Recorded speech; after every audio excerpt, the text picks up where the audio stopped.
ভেজে রাখা পনির দিয়ে দেব। নমস্কার বন্ধুরা, চলে এসেছি কুকিং টাইম চ্যানেলে। তা দেখুন বন্ধুরা, আজকে আমি কি রান্না করব। আজকে আমি পালন পনির করব। এখানে দেখুন আমি পালন শাক নিয়েছি, পনির নিয়ে এসেছি। তা দেখুন পালন শাক তো আমরা অনেক রকম করে খাই, তা আজকে অন্যরকম করে খাবো। দেখুন আমি কেমন করে রান্না করি। তো এখানে আমি কড়াইতে জল বসিয়ে দিয়েছি, পালন শাকটা সিদ্ধ করে নেব।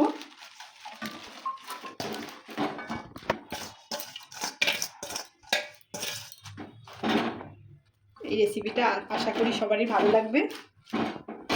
আমি পনিরটা পিস পিস করে কেটে নেব।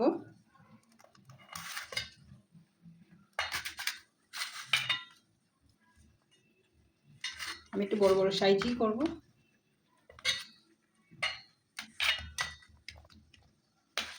কাজু নিয়েছি, কাজুটা বেটে নিতে হবে। এখানে টমেটো লাগবে, তার জন্য আমি টমেটোটা কেটে নিচ্ছি। এটা একটু মিক্সারে দিয়ে আমি টমেটোটা মিক্সারে ব্লেন্ড করে নেব। বন্ধুরা, পালং শাকটা প্রায় সিদ্ধ হয়ে গেছে।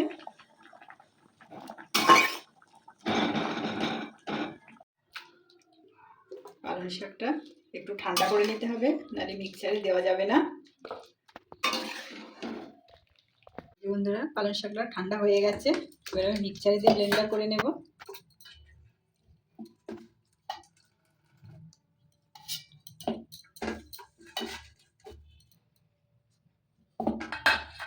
এখানে আমি দুটো কাঁচা লঙ্কা ব্যবহার করব, আপনারা চাইলে ব্যবহার নাও করতে পারেন।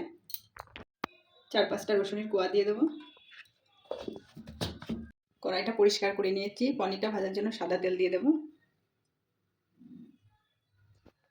তেল গরম হয়ে গেছে, পনিরটা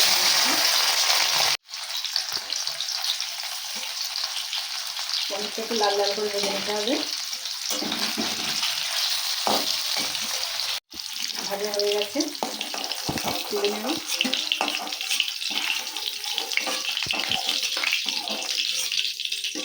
তেল দিয়ে দেব, শুকনো লঙ্কা ফোড়ন দেব, জিরে ফোড়ন দেব, পেঁয়াজ কুচি দেব।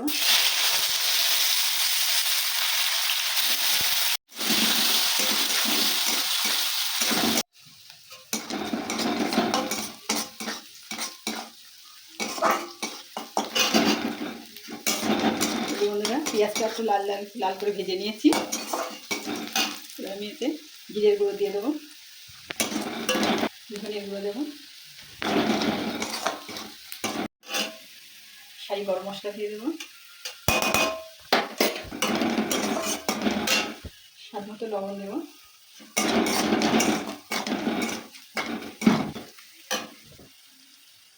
টমেটো দিয়ে দেবো বেশ করে।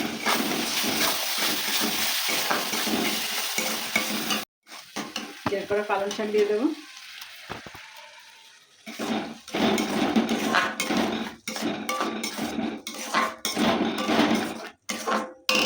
বেটে রাখা কাজু দিয়ে দেবো। এটা যেমন পুষ্টি তেমন খেতেও ভালো লাগে। ভেজে রাখা পনির দিয়ে দেবো।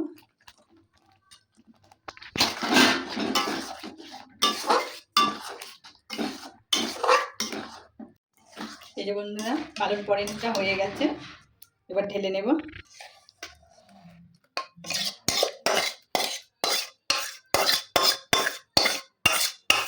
দেখুন বন্ধুরা, আমার পালং পনিরটা হয়ে গেছে। দেখুন দেখতে কিন্তু অসাধারণ লাগছে। এটা একটা একদম নতুন ধরনের রেসিপি।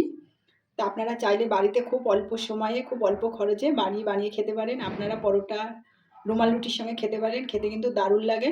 তা আমার পালং পনিরটা যদি ভালো লাগে তাই লাইক করবে, সাবস্ক্রাইব করবে, আর অবশ্যই কমেন্টে জানাবে আমার পালং পনিরটা কেমন হয়েছে। তা আমি খেয়ে দেখব কেমন হয়েছে।